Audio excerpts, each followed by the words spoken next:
I recently came across a YouTube video by the Cinerax that goes over how many points it takes to open every door in every single Call of Duty Zombies game. I love niche stuff like this, and it got me thinking, what about the cost of all the perks, or all of the wall weapons? So, I've decided to figure out how many points it takes to purchase everything in Call of Duty Zombies. That means all of the Treyarch games, Advanced and Infinite Warfare, World War II, Vanguard, MWZ, and any following games in the series that aren't out as I record this. There are a bunch of little different rules that I'll be following while making this video, so instead of bringing them all up now, I'll just bring them up as they become relevant. And before we begin, I'm only one person. I had no other help making this, so it's very likely that I messed up somewhere and forgot a walleye or a trap. Please feel free to correct me in the comments if I made a mistake, and I'll make sure to correct that in the description. With all that being said, let's figure out how much it costs to purchase everything in World at War Zombies.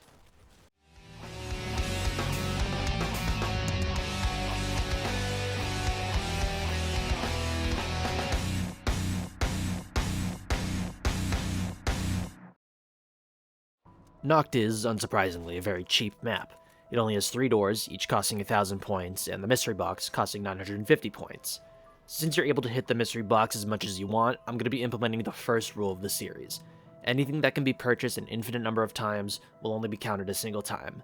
So things like the mystery box, ammo crates, or double pack-a-punch for the sole purpose of re-rolling your ammo mods. For wall weapons, you have the Kar 98K for 200 points, the hand grenades for 250 points, the M1 carbine for 600 points, the Thompson for 1200 points, despite the text saying that it costs 1500, the double barrel and the sawed-off double barrel for 1200 points, the scope Kar 98K out of the sniper cabinet for 1500 points, the trench gun for 1500 points, and the bar for 1800 points. This brings the grand total for Nacht der Untoten to a measly 13,400 points. But Cass, what about wall weapon ammo? Well, that's where we run into rule number 2. I've decided not to include wall weapon ammo on this list. Yes, it technically is its own purchase, but in my eyes it counts more so as repurchasing a weapon, just at a cheaper price. Feel free to argue with me about this. If enough people think that I should be counting wall weapon ammo, then I will next time. Next up we have Verruckt.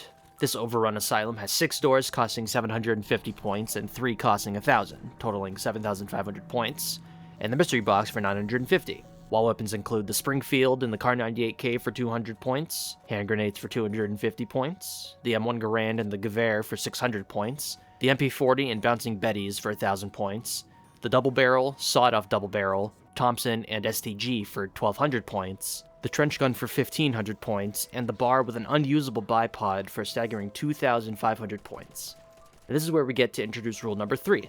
No duplicate wall buys, meaning that any weapon that has multiple wall buy locations on a map will only be counted a single time. This map also introduces perks and traps. There are 4 perks on the map. Quick Revive, which costs 1,500 points, Juggernog, which costs 2,500 points, Speed Cola, which costs 3,000 points, and Double Tap, which costs 2,000 points. There are also 2 electric traps on the map, each costing 1,000 points. This leaves Verruckt's total at 32,100 points. Numa is next, with 4 doors costing 750 points and 6 costing 1,000, totaling up to 9,000 points. The map's wall weapons includes the Arasaka for 200 points, hand grenades for 250 points, the Gewehr, M1 Garand, and the M1 carbine for 600 points, bouncing Bettys, the Type 100, and the MP40 for 1,000 points, the Thompson and the STG for 1,200 points, the trench gun for 1,500 points, and the bar for 1,800 points, for a total of 10,950 points. Numa has the same 4 perks as Verruckt, totaling to 9,000 points. There are 5 traps on the map, an electric trap at all 4 huts, costing 1,000 points each, and the Flogger trap outside of the spawn building for 750 points, totaling to 4,750 points. There's also, of course, the mystery box, and the zipline for the doctor's quarters, which costs 1,500 points. The total for Numa is 36,150 points.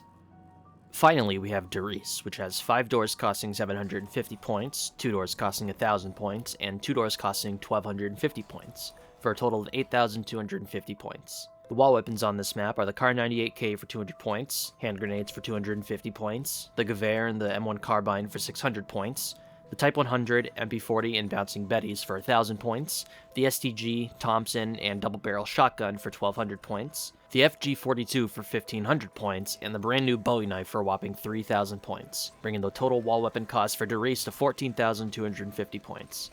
The same 4 perks as the previous 2 maps for 9,000 points, as well as the mystery box for another 950, and 3 electric traps for 1,000 each. Reise introduces us to the Pack-a-Punch machine, allowing us to upgrade 2 weapons for a total of 10,000 points. Finally, we can use teleporters A, B, and C, once each to teleport to spawn, for 1,500 points per teleportation. This brings Reise's point total to 49,950 points, only 50 away from a nice even 50k. And overall, this brings World at War's total point cost to 131,600 points.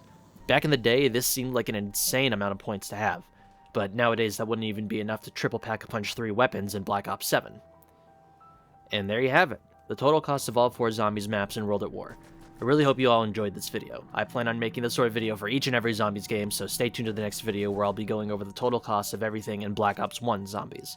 Please let me know your thoughts in the comments, and I'd really appreciate a like and a subscription. Until then, see you later.